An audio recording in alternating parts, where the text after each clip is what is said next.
Hi there, I'm Alex from the Southern Ukulele Store, and today I have assembled 10 tenor ukuleles of various prices, woods, styles, countries of origin, brands, manufacturers, etc.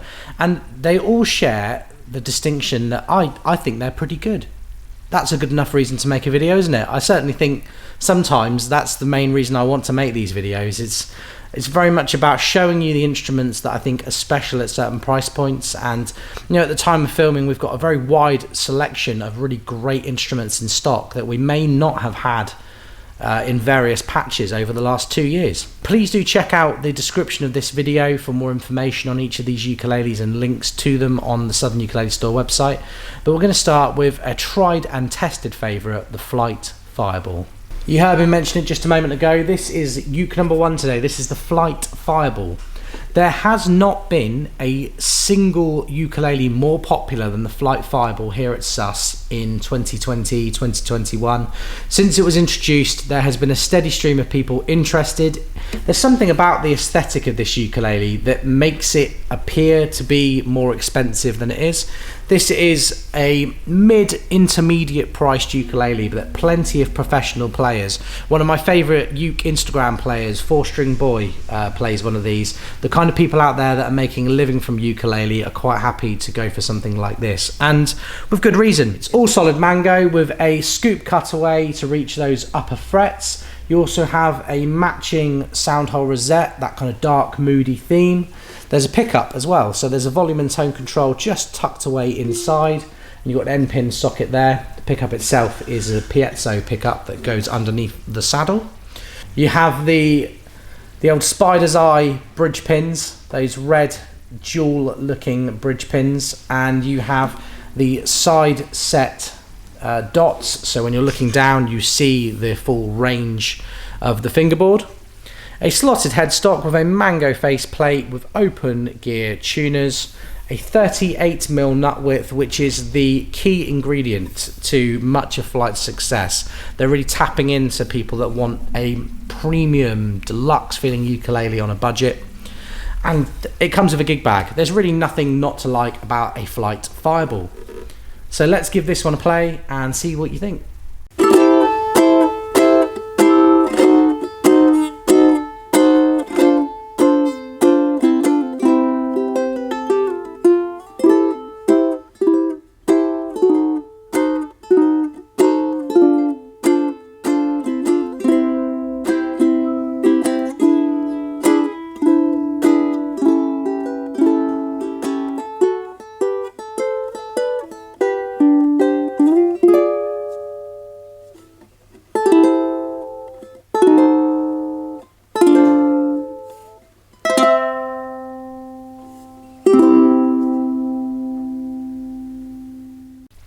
Okay, second up today, how do you answer the question of what comes after the Fireball? Well, Flight have attempted to answer their own question with this. This is part of the anniversary series, the A10 series, and this is the Mango Dragon. The Mango Dragon is very similar to the Fireball, and many of you who are watching this video will be answering the question, what makes the anniversary ukulele more expensive than a Fireball? I asked the same question and I was skeptical at first. It was actually only when receiving one of these for the first time about 3 or 4 weeks ago, we tried them and I could just see such a difference between the Fireball and this. Although I would say in favour of the Fireball really punches above its weight at £500. This instrument is about £300 more expensive. The quality of the Mango is about the same as the Fireball, but the cosmetic detail, slightly bigger body, and the luthier built aspect of it is what drives the price up that extra 30%. But it's still a fantastic ukulele. Fireball is a production instrument, whereas the anniversary series are made by a very small team of 2 or 3 luthiers. They are actually dimensionally slightly different. The A10 Mango Dragon it's wider, it's deeper than a Fireball. The sound it produces is slightly different as well. So you have this red 10th anniversary, very European looking sound hole rosette with the pin bridge, with the detailed pin bridge, so it's an inlaid bridge. I love those, nice little detail you don't see very often. You have a dragon inlay up by the 12th fret. If you're into dragons, if you're into that kind of medieval look, this looks like a medieval weapon, and I love it for it. You have the offset flight slotted headstock, which is slightly thicker and more traditional than the other slotted headstocks they do, with the open gear gold tuners, a nice deluxe tuner too. You still have a 38mm nut width, but the neck profile on this is slightly deeper and wider than on the other flights like the Mustang and the Fireball. It's basically a jumbo tenor. It's just proportionately about 5% bigger than a Fireball, and I really love how this uke sounds, and I hope you do too. So let's give the A10 Mango Dragon a play and see what you think.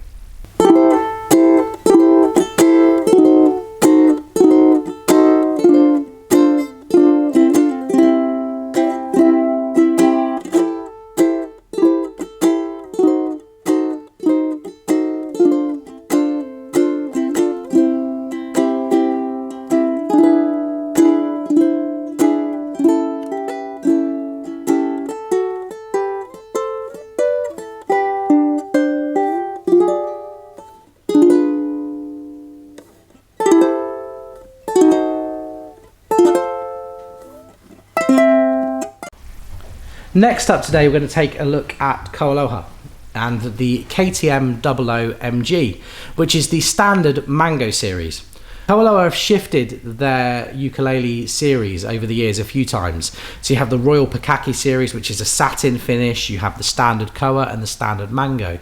But quite often KoAloha find themselves without Mango, and Mango as a tone wood is quite interesting because although we don't differentiate the quality of Mango from where it's from, you know, you get Indian Mango, Philippine Mango, Hawaiian Mango, you do find that certain builders are very fussy about the kind of Mango they use, and I actually love KoAloha for not being that fussy about it. They just take the Mango, they build the ukulele, and it sounds like a KoAloha. That's what you want.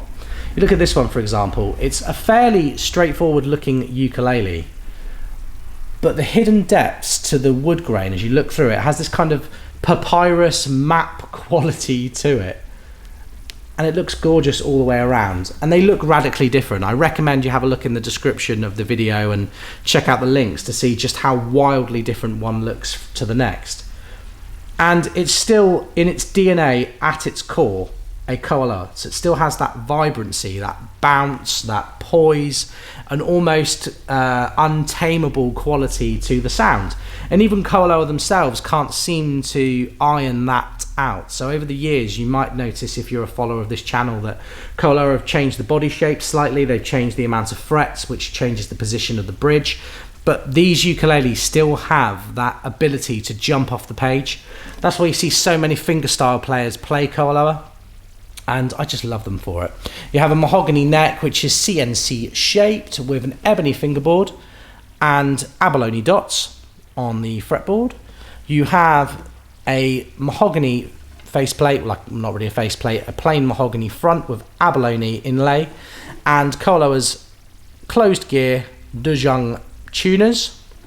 You have an ebony bridge, ebony fingerboard, and recently KoAloha have added a wooden label inside the sound hole, which I'll try and get in focus for you now.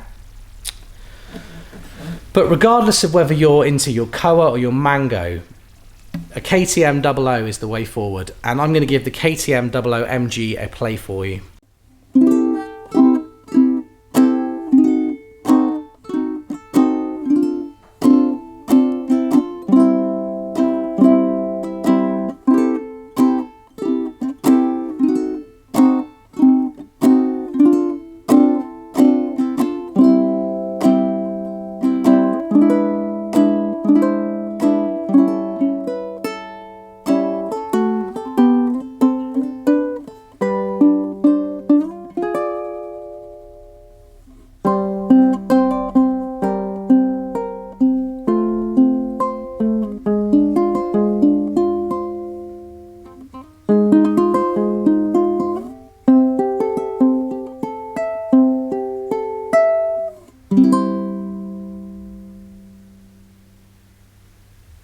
They sound so lovely. Next up today, we're going to take a look at this. Everyone recognises this rosette by now. This is the Snail S60T. This was our Uke of the Year in 2020. In fact, the concert version was #2 in our ukes of the year in 2019, and it absolutely deserved a place in last year's list, but we didn't want to bore you by telling you how good it is, which we have done extensively since its release. It's an all solid flamed acacia body with this abalone rosette, which is just decorated with some yellow and red plastic binding. You have red Padauk binding on the front and back, and it runs all the way up the fingerboard to this headstock, which is a slotted headstock with an ebony faceplate and these really lovely heart-shaped open gear tuners with amber buttons. My son loves amber buttons, I love amber buttons. Every now and again I meet a customer who picks a ukulele purely because they like the colour of these machine heads, and I'm totally on board with that. Has a 35mm nut width with an ebony fingerboard and bridge, and you also have this ebony armrest, so you can lean in, you can say, yeah, I got a Snail S60T. Comes with a gig bag. It's very affordable in the grand scheme of high-end ukuleles, and a really good choice for somebody out there that wants a mellow strummer's ukulele. They also sound fantastic with low G. Lots of people string these with low G, but I'm going to try it for you now in high G and see what you think.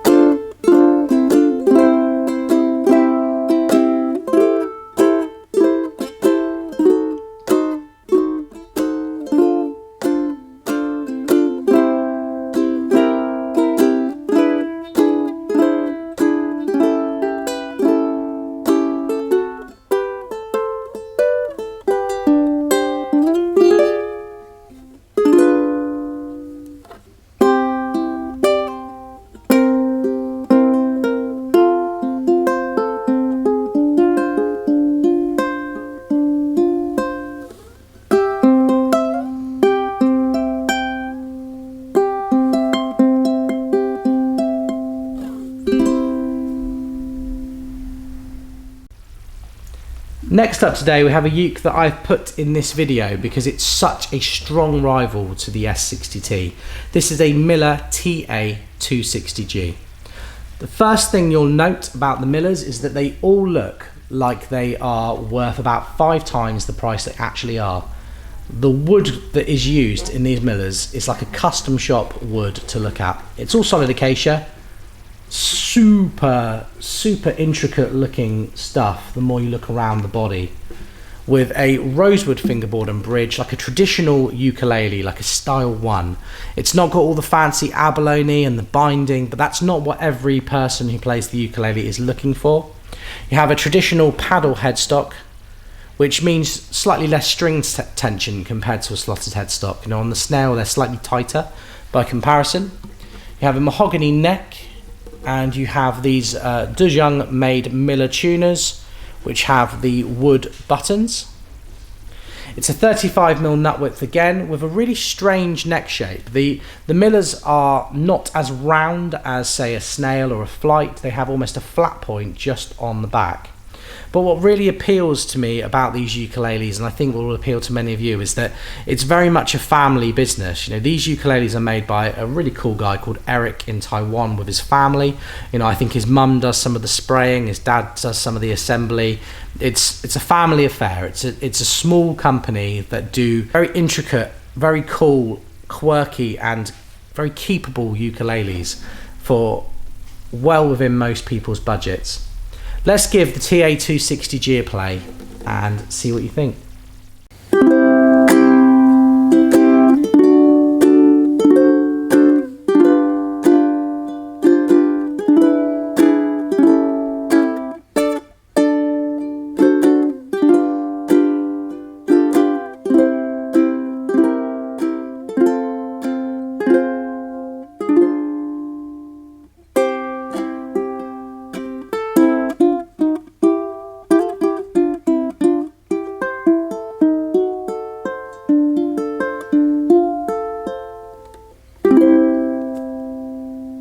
We're going to move away from acacia and mahogany and the darker looking woods now and take a look at this. This is a Rebel Double Cheese Matte Tenor. Lots of different words. They all sound like they don't belong together. So let me just unpack that a bit for you. Rebel have a strange habit of naming their ukuleles after food. that's kind of Homer Simpson syndrome. So this is the double cheese, which is the fatter bodied version. They also do a cheesecake, which has a depth about 2/3. They do mango versions of these, known as the creme brulee and the double cream. Same kind of situation there. But we're going to look today at the matte finished double cheese. So a solid spruce, solid mahogany, Thailand made ukulele with a slightly fatter depth than average and slightly kind of bigger sound as a result. You have a mahogany neck with Rebel's really cool, one of the best headstocks in the game, that headstock, and an ebony fingerboard and bridge. The last detail you need to know, well, actually two. The first of the final two details you need to know is the gig bag. They have a very cool, very quirky, Saved by the Bell themed 90s padded gig bag. You have a 37mm nut width, but with a slightly narrower string spacing. So string spacing is somewhere around 27. So it's just slightly recessed into the neck. And I wouldn't get too bogged down by the details of the nut width on this ukulele, because there's something about the slightly fatter neck profile but reduced string spacing that many people find really comfortable but can't put their finger on why. And it's only when you try and explain and deconstruct why it's comfortable, they start to think, well, actually, this isn't comfortable. It's the same thing with KoAloha, it's the same thing with Opio's, and it's the same thing with Rebel, because all of these brands have a link which is very tenuous and very tedious, and we don't need to go into now. But the Rebel is a fantastic option for somebody looking for a bare bones high-end ukulele. Let's give the double cheese tenor matte a play and see what you think.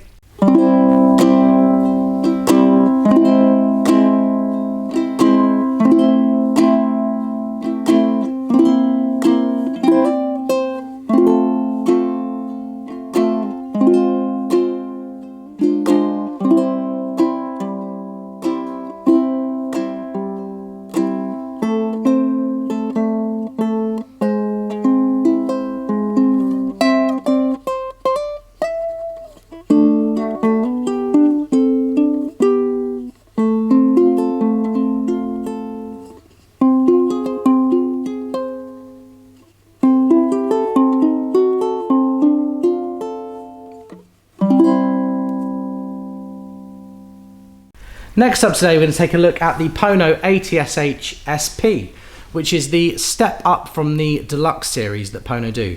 If it's deluxe, why is there a step up? Well, that's a tricky one. Pono have a standard series, a deluxe series, this series, and then a pro classic series. Not to mention other variations that are yet to be released that are currently being shown with different internal structures and bracing. But this one sits somewhere in the middle, so it's a very deluxe ukulele in the grand scheme of things, but looks quite understated in the flesh. It has a solid spruce top with solid acacia back and sides. You have front ebony binding with some 2 or 3 ply ABS plastic binding on the front to offset it. You have a really nice soundhole rosette with an ebony fingerboard and bridge, and a slotted headstock. You have open back Grover tuners and a really nice chunky neck profile with a 35mm nut width.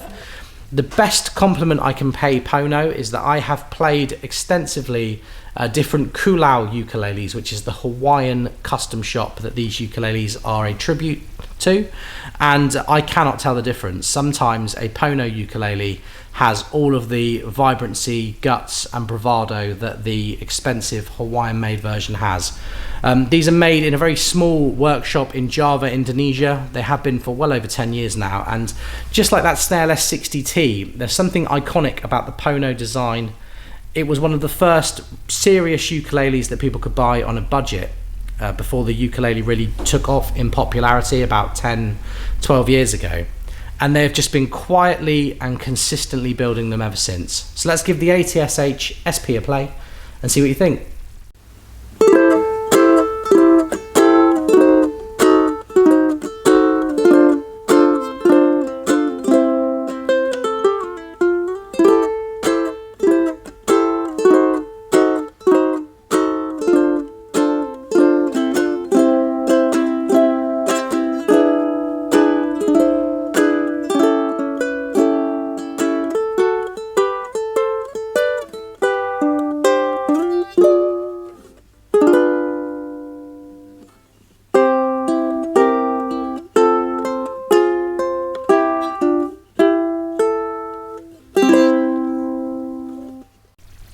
Next up today, we're going to take a look at another Millar. This one is the TK-260W, and I love this one because it's just slightly different to the norm.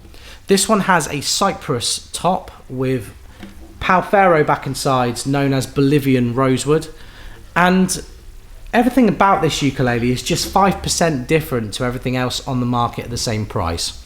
Most ukuleles have cedar tops. Cypress has a much more, I want to say, unpredictable grain pattern to it. It's almost kind of a quilted look to it rather than the straight grain you get from cedar.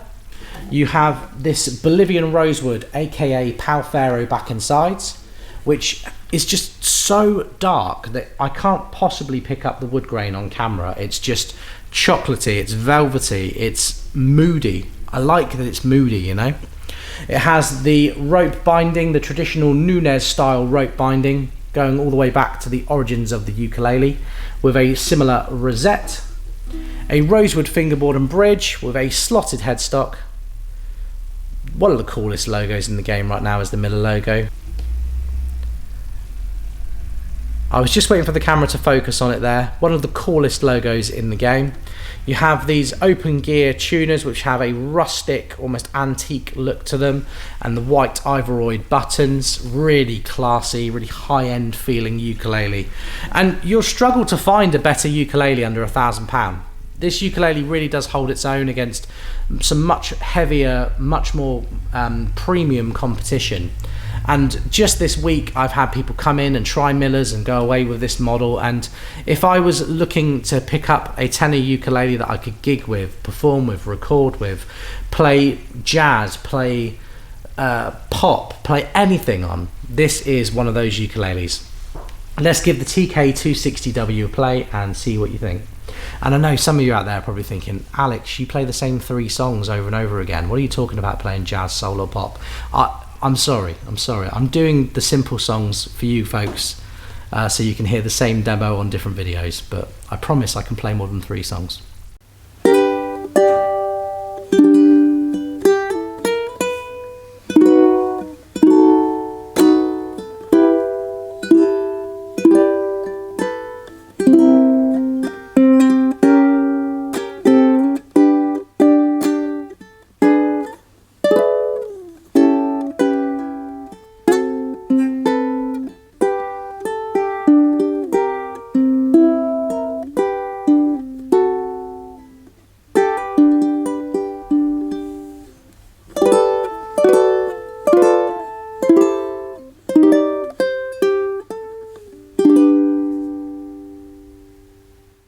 Our penultimate ukulele of the day today is the Rebel Double Cream Tenor.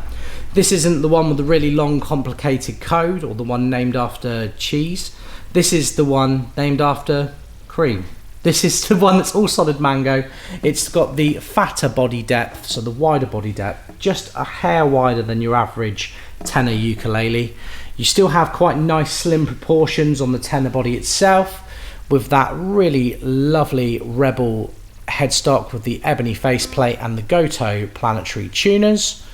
You have a nice, very round, almost C-shaped neck with a 37mm nut width and the slightly narrower string spacing. And this is another example of when Mango just does whatever it wants and doesn't apologize at all. This ukulele looks strange and it's better for it. You have all of these really lovely quilted elements to the wood grain, but you also just have random bits that are almost pink, and everyone looks unique and different. You could have everyone in your uke group could have the same ukulele, but you'd be able to pick them out of a lineup. And I love that individuality. I think that's one of its strongest points. Really lovely wood grain, as I say before. Once again, this is a ukulele with an ebony fingerboard and bridge that comes with a very cool cafe style gig bag. Let's give the double creme tenor a play and see what you think.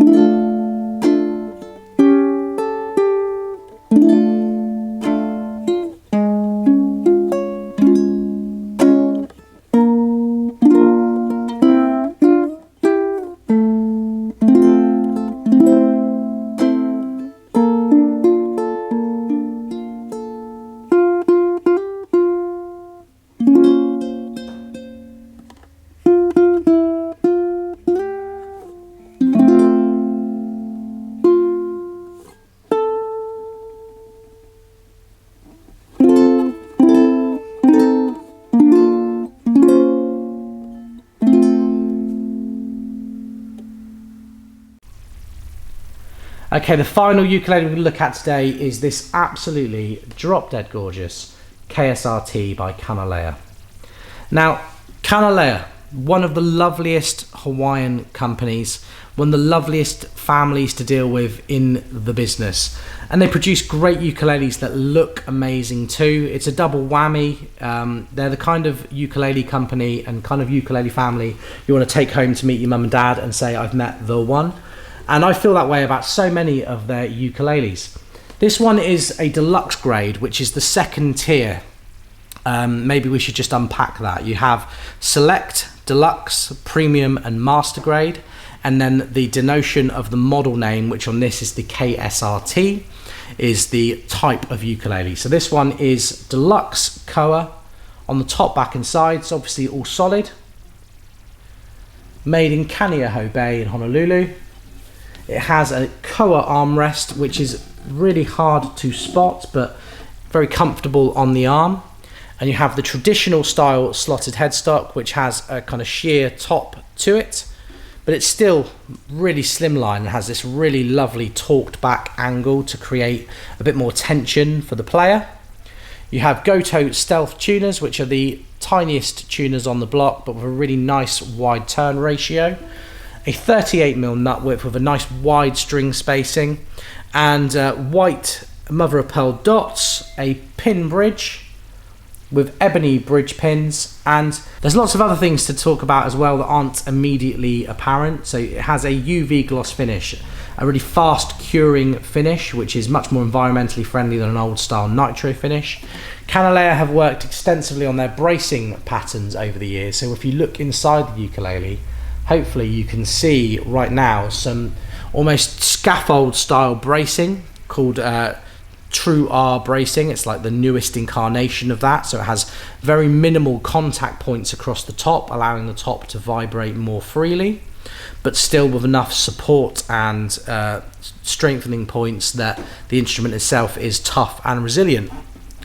Kanile'a's come in a really deluxe, and I mean like an absolute hard-wearing gig bag, a gig bag that's better than most hard cases, and there's so much to love about each one. If you prefer the kind of lighter shade of Koa or the quirky looking Koa, take a look at our selection, because at the time of filming I have multiple KSR-Ts in stock that look radically different, but I decided to go for this really lovely quilted dark looking one to end today's video.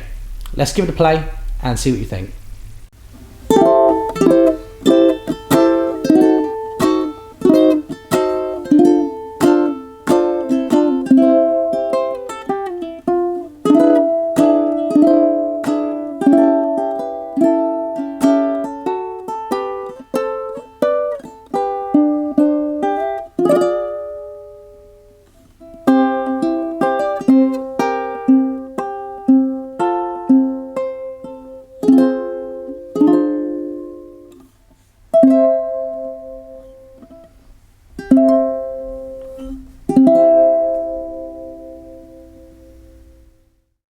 There you have it, folks. We've taken a look at 10 random cool ukuleles, but which is your favourite?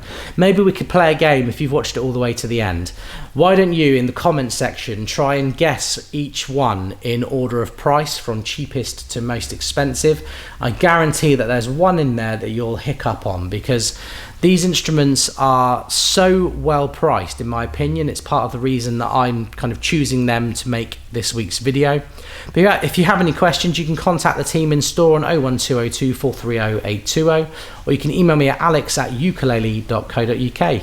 I will be back very, very soon, but please do check out the description of this video one more time just for all the information you need, and I will see you again on the other side.